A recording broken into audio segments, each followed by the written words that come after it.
And does it feel like you have the right amount of staff for the large amount of animals you have here? Well, no doubt.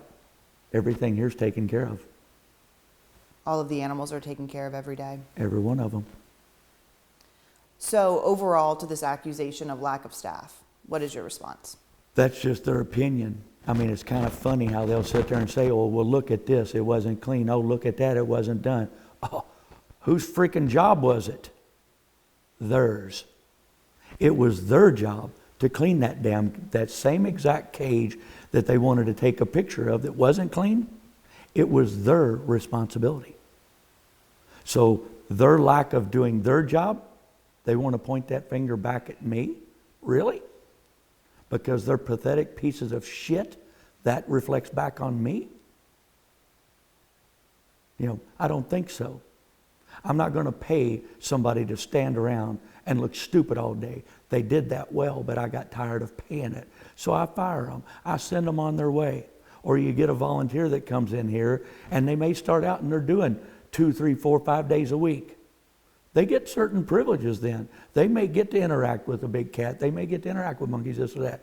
But then when they start dropping off, and you only see them once a week, once every 2 weeks, once every 3 weeks, whatever, they think they're supposed to still have the same privileges. That's not how this works. Some of these animals are dangerous. And you don't just walk in a cage with something that ain't seen you in 2 or 3 weeks or whatever. That's not how it works. I am a fanatic on safety and everything. We all get hurt. We all get injured. That's part of the game. You're around wild animals. Even if you was around a bunch of dogs every day, you're still at times you're going to get scratched, bit, whatever. It's going to happen. So it's no different here. Everybody's had training. There's, nobody's really actually ever got hurt out here. We've had a few incidences, and I take full responsibility for anything that's ever happened here. But when those incidences are done off of their own stupidity, why do I have to be responsible for somebody else's stupidity? Because they didn't follow protocol, or they didn't do this right the way they were shown to do it. That's my fault? No. Every one of those staff members or volunteers that left here didn't have a single damn problem the entire time they were here. No complaints. They did not turn me into anybody. They did not run and tell anybody.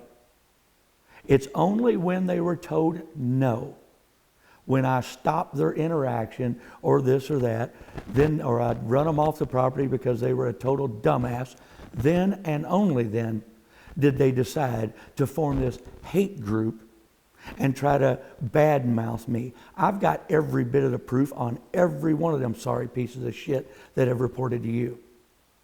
I've got every bit of the proof. Every one of those staff members, the actual staff members that were here that want to bash me now, I'll be damned if I don't have every one of them begging me for their job back. Every damn one of them. But yet when they were told no, guess what? Now they're on the hate wagon. They jump. Oh, now Tim Stark's a worthless piece of shit and he's an asshole and blah, blah, blah, blah, blah. You damn right I'm an asshole. Society has made me that way. Dealing with low-life pieces of trailer park trash like these people, you better believe it's going to cause you to have an attitude.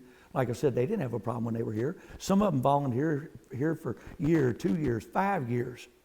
Never had a single problem until they were let go. Because I got tired of their crap. Because they are worthless. They are useless. They wanted to create too much drama amongst themselves, and I don't play that game. So just because I stand my ground, and now all these they get together, they sit at their little round table, and a lot of those people that you've talked to, hated all the rest of them you talked to. It's kind of fucking funny how they'll sit there and badmouth when they were here. They would sit there and say, I wish all them people would fall over dead. Haters, a bunch of pieces of shit. But as soon as they got in a predicament where they weren't allowed to do stuff out here anymore, they run and now they join the team. That's the way society is nowadays. Simply because you got the social media. They've got the ways of keeping in contact with each other and now comparing notes and let's make up stories. I can back up every damn one of them. You show me the shit they said and I can destroy every damn thing they have said. Am I perfect? Hell no, I'm not. Don't claim to be, don't want to be. But I stand my ground that my animals are taken care of. I do not abuse animals. I do not neglect animals. They neglected animals. It was their jobs, their responsibility. They begged me for it, or they were on staff and it was their job. But yet those worthless pieces of shit couldn't do their jobs or couldn't, stand upon their commitment that they made. Because they wanted to come out here and I got them. They wanted the reptile room, so I got more and more reptiles. Then they didn't show up. Then they weren't here, and they expected me to keep up with all of it. No, they had a reptile committee that was supposed to take care of it all. They fell off, not me.